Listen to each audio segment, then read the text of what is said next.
आया हो तो असां तव्हां सां सिंध जो सौदो कयो आहे। सिंध ख़ामोश रहंदी, सिंध सर निगूं रहंदी, सिंध माठ रहंदी,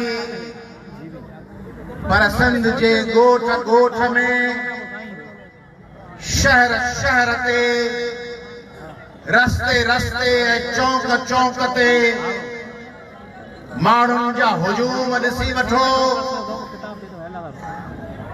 रोक जे रोके सघी पाण जो आवाज़ आयूं, ज़िंदगीअ जो राज़ आयूं, था वञूं अॼु दूर ताईं, मोड़ जे मोड़े सघी सद खे के हद नाहिनि जो उहे टोड़े सघी, टोड़ जे टोड़े सघी। वक्त आ दरिया जियां रोज़ शब पाए पियो, पेर पंहिंजा खोड़ जे खोड़े सघी। कंहिं मथां बंदूक ताणी थो मियां, कंहिं मथां बंदूक ताणी थो मियां, छा न ॼाणी थो मियां, सिज तुंहिंजे वस नाहे, ताव तुंहिंजे वस नाहे, वाव तुंहिंजे वस नाहे, सोच जो फैलाव तुंहिंजे वस नाहे। वक्त रहज़न्ना अज़ल खां कंध तंहिंजो मोड़ जे मोड़े सघी। छो न ॼाणी थो मियां, छो न ॼाणी थो अयाणा, तो पुॼाणा भूं ऐं भाड़ा। वक्त जेको आहे उहो वक्ती तुंहिंजो मौत आहे। मोड़ जे मोड़े सघी ऐं टोड़ जे टोड़े सघी ऐं टोक जे टोके सघी ऐं हिननि हज़ारे लखे माण्हुनि खे रोक जे रोके सघी।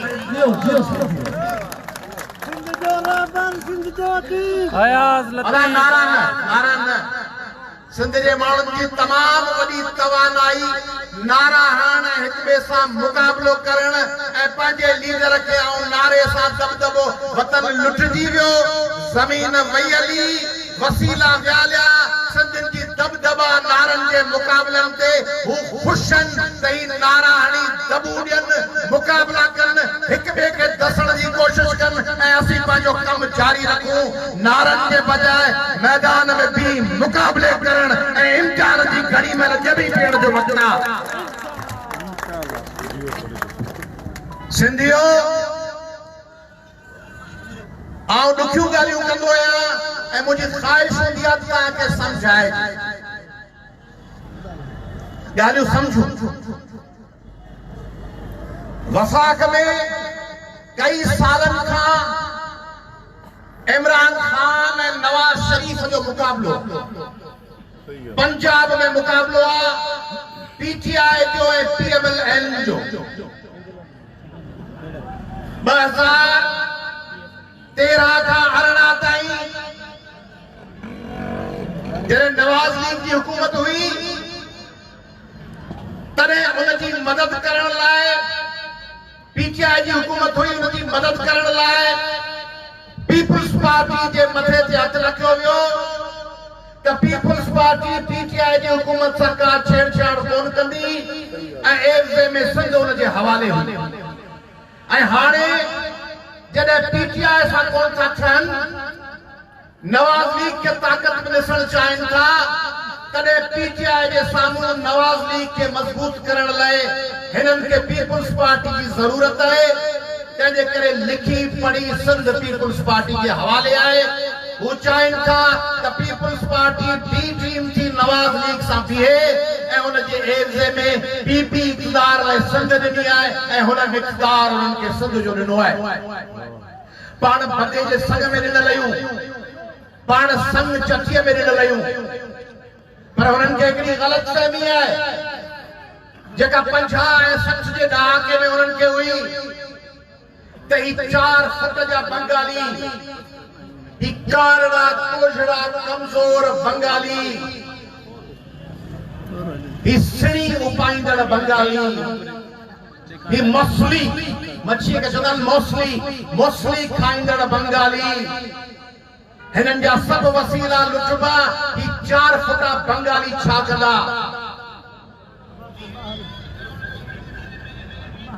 पोइ उन्हनि बंगालियुनि पाकिस्तान लाइ ऐं सॼे साउथ एशिया लाइ हिकिड़ो ज़िलज़िलो आणे छॾियो हिकिड़ो हादसो थी पियो असांजे मुल्क जो अधु कपजी वियो जंहिं दॿू पे ॾिनियूं यया अयूब जिन अरबे रुपया गॾु पे कया उहे अरबे रुपया उन्हनि जे बचनि खे फॾिया ऐं पाकिस्तान टुकड़ा टुकड़ा कयो वियो चंद फर्दनि जी ग़लत पॉलिसी जे करे हिकिड़ो वॾो अजगर जहिड़ो मुल्क ॿ हिसा थी वियो हाणे ज़रदारी साहब उन्हनि खे पक ॾियारी आहे त सिंध मुंहिंजे खीसे में पई केर तो पुछे आयाज़ लतीफ़ अली के केर तो पुछे जीटीए के केर तो पुछे सेव इंडस मूवमेंट के केर तो पुछे सदरुद्दीन शाह के केर तो पुछे कौम परस्तन के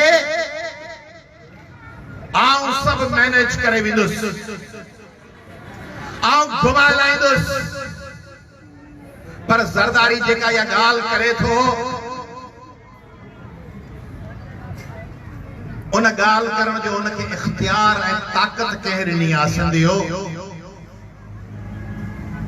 आऊं माण्हुनि खे ख़ुशि करण लाइ नारा लॻाइण लाइ कोन ॻाल्हाईंदो आहियां आऊं चाहींदो आहियां त मुंहिंजी ॻाल्हि 1000 माण्हुनि सां कयां 5 सम्झनि त मुंहिंजो कमु थी वियो इहो जेको ज़रदारी जो दबदबो आहे त सिंध मूं मैनेज करे छॾी आहे उहो कंहिंजे टेक ते ओ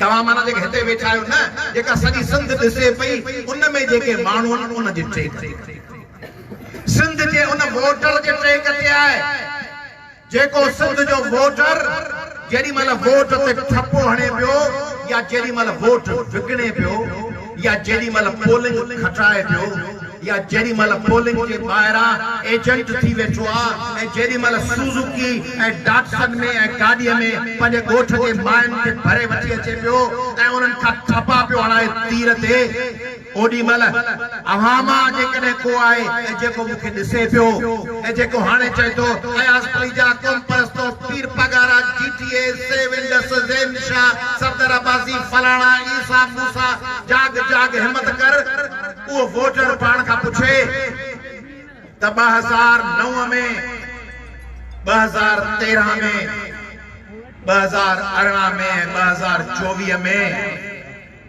जेॾी महिल तव्हां ठपा पे हया तॾहिं इहो सोचो हो त ही जेको 5000 जे एवज़ ठपो पिया हणूं ही जेका धांधली पिया कयूं ऐं ॿियनि मोल माण्हुनि जा वोट पिया कास्ट कयूं ऐं तव्हां मां जेके पंहिंजे घर जे अदियुनि खे अमुड़ियुनि खे पोड़नि खे बुज़ुर्गनि खे डाटसननि में सुजुकियुनि में भरे वियो पे हिन तक में ख़ुदि वियो पे जेके लियाकत जदोई जे साम्हूं ऐं सॼे सिंध में जेके वियो पे उते तव्हां मां कंहिं सोचो हो त ही जेको ठपो पिया हणो इहो ठपो हणी इहो ठपो जज़ीरा पियो विकिणे इहो ठपो कोयलो पियो विकिणे इहो ठपो कारूंझर जो सौदो पियो करे इहो ठपो सिंध जा ॻोठ दर बदर पियो कराए इहो ठपो न्याणियुनि खे पिनाए पियो इहो ठपो कराची दहशतगर्दनि जे हवाले पियो करे इहो ठपो एमडीकेट जा पेपर आउट पियो करे इहो ठपो पब्लिक सर्विस कमीशन जूं नौकरियूं पियो विकिणाए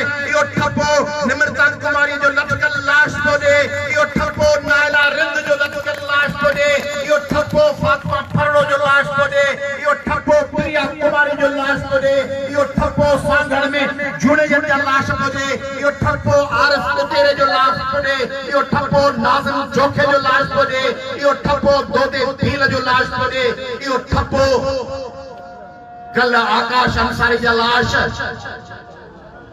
अज़ान पई अचे पर आओ अज़ान खे पंहिंजे पुठीअ ते हथ रख सम्झंदो आहियां छाकाणि त जेको अल्लाह जो आवाज़ आहे ये अल्लाह अकबर जो जेके सदा आहे सा सदा इन ॻाल्हि जी गारंटी आहे त अल्लाह अकबर माना ज़मीन ते को अकबर कोन्हे अकबर माना वॾो माना ज़मीन ते को वॾो कोन्हे ऐं ज़मीन ते जेको ज़ालिम आहे उन जे ख़िलाफ़ मैदान में लहण अल्लाह जे आवाज़ खे उनखे दावा खे उन ललकार ते लबैक चवण जो नालो आहे अल्लाह पाक जे सॾ ते सॾ ॾियण इहो न आहे त रुगो नमाज़ पढ़जे, रुगो रोज़ो रखजे, इहो बि आहे, पर अल्लाह पाक जे सल ते सल ॾियणु इहो बि आहे त तव्हांजे वक़्त में जेको ज़ालिम आहे उन ज़ालिम जे साम्हूं तव्हांजा गोॾा खोड़ियल आहिनि, तव्हीं सर पर सजदा आहियो, सर निगू आहियो, या ज़ालिम जे अखियुनि में अखियूं विझी ॾाढो ऊचो था कयो, ॿुधायो तव्हांजा कन झुकियल आहिनि या त ऊचा आहिनि? छा आहियो तव्हांजा उभरियल हथ? ज़रदारी साहब लाइ पैगाम आहे ऐं पाकिस्तान जे ताक़तवर हलकनि लाइ पैगाम आहे।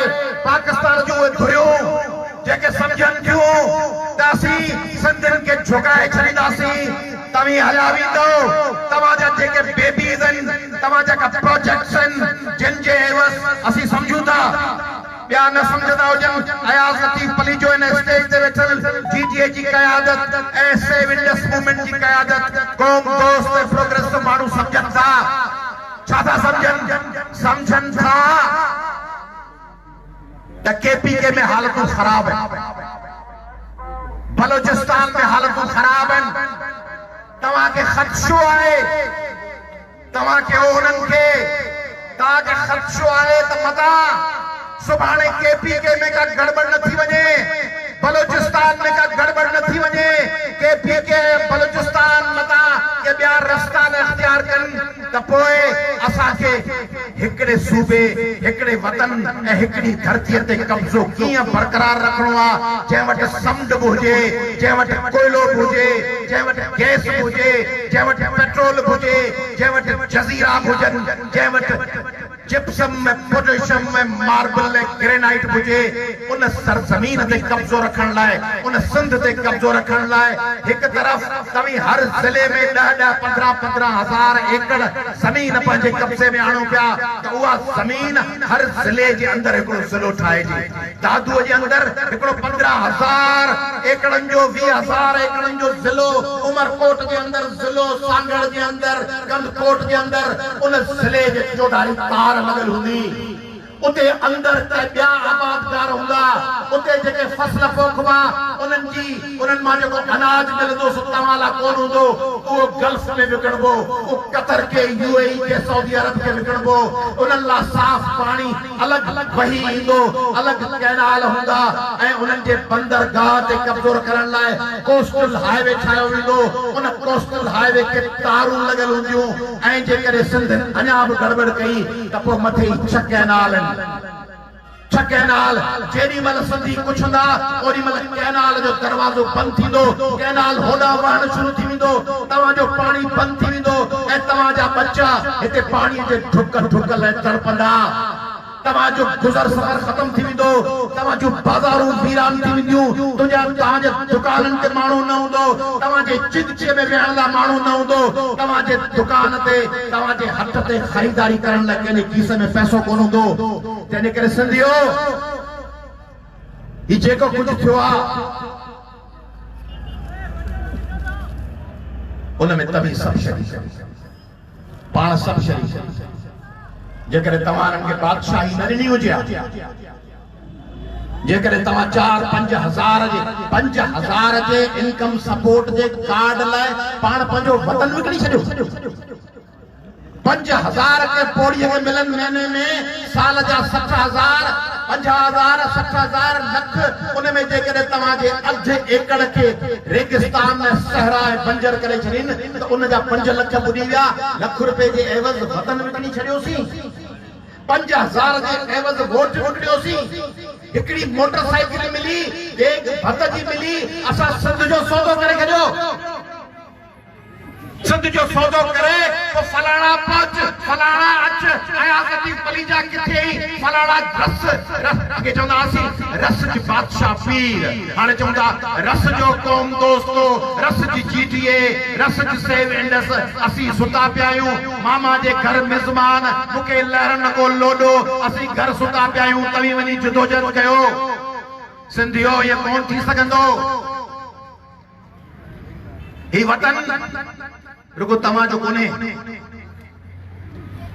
ही तव्हांजे पुटनि जो आहे, तव्हांजे पोटनि जो, तव्हांजे ईंदड़ नस्लनि जो, ईंदड़ ज़माननि जो आहे, ईंदड़ दौरनि जो आहे, ईंदड़ ज़माना ऐं दौर पुछदा एक ॿिए खां त असांजा ॾाॾा ऐं ॾाॾियूं ऐं नाना ऐं नानियूं कहिड़ा हुआ जिन सिंध खपी पे, सिंध विकी पे, सिंध जो सौदो पे थियो ऐं उहो ख़ामोश हुआ। मैं आखिर में उर्दू में पाकिस्तान की मीडिया से मुखातिब होना चाह रहा हूं, मैं उनको बताना चाह रहा हूं कि पंजाब के लोगों, केपीके के लोगों, इस्लामाबाद और लाहौर के लोगों, हम जो गैस पैदा करते हैं, हमारे घरों में चूल्हे नहीं जलते और गुजरांवाला और फैसलाबाद और शेखुपुरा और मुल्तान और रावलपिंडी की सनतें चल रही हैं। हम जिनके पास बंदरगाह है, उस बंदरगाह पे उतरने वाला सामान हमें नहीं मिलता। हम जिनके पास पेट्रोल है, उनके लिए पेट्रोल खरीदने की उनमें ताकत नहीं है, उनको भूख और अफलास ज़दा बनाया गया है। हम जो लोग कोयला पैदा करते हैं, दुनिया का छठा बड़ा जखीरा, उनके घरों में रात को एक बल्ब भी नहीं जलता। हमारी माएं और हमारी बहनें सिंध के चौराहों पर गोद में 1 साल और 1.5 साल के बच्चे लिए भीख मांग रही हैं। आपके पास कॉटेज इंडस्ट्री है, एंटरप्रेन्योरशिप है, और हमारे पास भूख है। हमारे 6 अजला कंदकोट, जेकबाबाद, शिकारपुर, घोटकी, लाड़काना और सक्खर में रात को 4 बजे के बाद लोग रस्तों पे नहीं निकल सकते। आप तालिबान को ढूंढ लेते हैं, अकबर भुट्टी आपको मिल जाता है, आपको दहशतगर्द मिल जाते हैं, वो निशाना बन सकते हैं, मगर सिंध के 6 अजला में कच्चे के चंद डाकू आपको नहीं मिल सकते। और उनके पास जो हथियार आते हैं, सबको पता है वो हथियार कहां से आते हैं, सबको पता है कि एसएसपी और पुलिस उनको कैसे मैनेज करती है। हम हैं नादान, मगर इतने भी नादान नहीं। हमको पता है कि इन 6 अजला में जो कत्ल गारत है, जो डाके हैं और लाकानूनत है, उसको अगर वफाक कुचलना चाहे तो ये 12 घंटे भी उनके लिए बहुत हैं। आप चाहते हैं शायद, और सिंध के हुक्मरान शायद चाहते हैं कि इन अजला के गयूर लोग, दिलेर लोग, सरफरोश लोग अपने वतन और कौम के लिए आवाज बुलंद न करें। उनकी माएं दरवाजों में आंखें डाल के बैठी रहे कि मेरा बच्चा जो कश्मीर गया है, कंदकोट गया है, ठुल गया है, जेकबाबाद गया है, लकी गुलाम शाह गया है, मदेजी गया है, ये पता नहीं लौटेगा या नहीं लौटेगा, या रात को उसको डाकू अगवा करके ले जाएंगे। मत करें ऐसा हशर, मत करें, मत करें ऐसा हशर। सिंध को दीवार से मत लगाएं।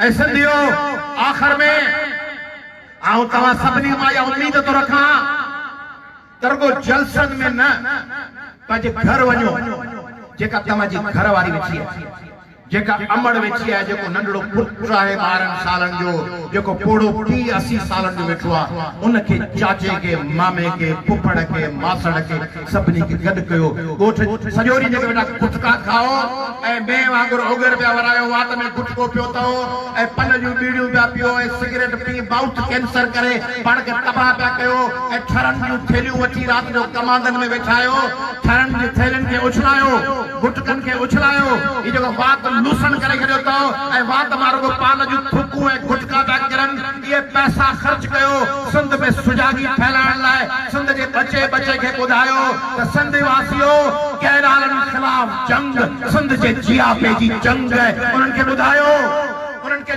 चओ ऐं पोइ जेके अमड़ियूं आहिनि उन्हनि खे चओ।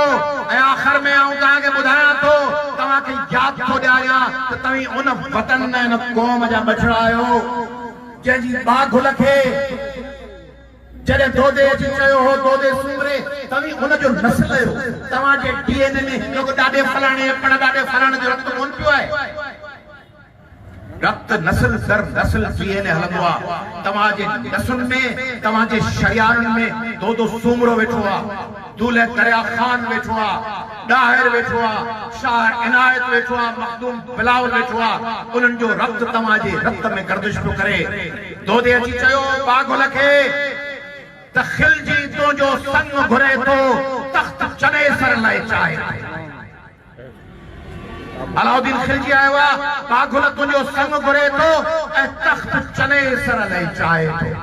ऐं पोइ बागुल जवाब ॾिनोसि त तुंहिंजो तख़्त अमानत आहे, सारो तख़्त अमानत आहे। तुंहिंजो तख़्त अमानत आहे, सारो तख़्त अमानत आहे।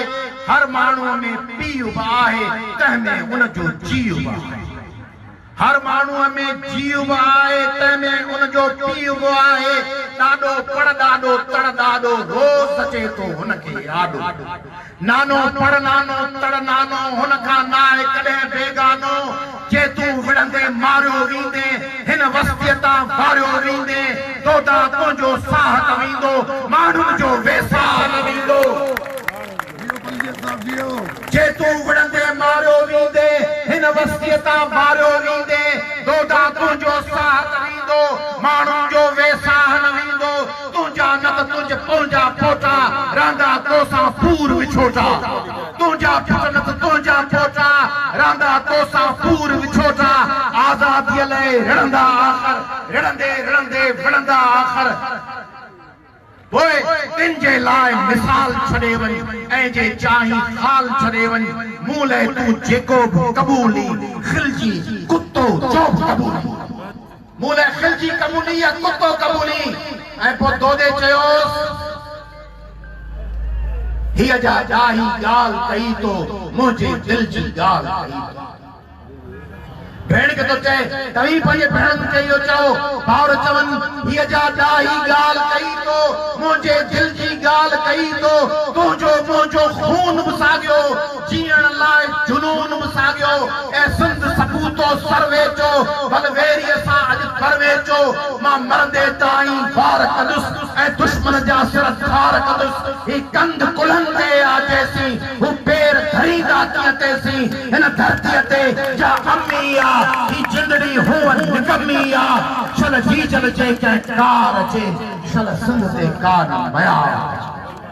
नारे पली जो सिंध ते मयार नार जो। मेहड़ वासियो, हिन मेहड़ लाइ गीत चया विया। मोरे मेहड़ दादूअ में ठाठीअड़ा पुट ढोल कुठा। रत सां रंगियल राणनि जा भेणुनि फुणकी लाश ॾिठा। उहो मेहड़ आहे, हू साम्हूं केन शाह हो जंहिंखे ॿ दफ़ा ॿोड़ियो वियो आहे।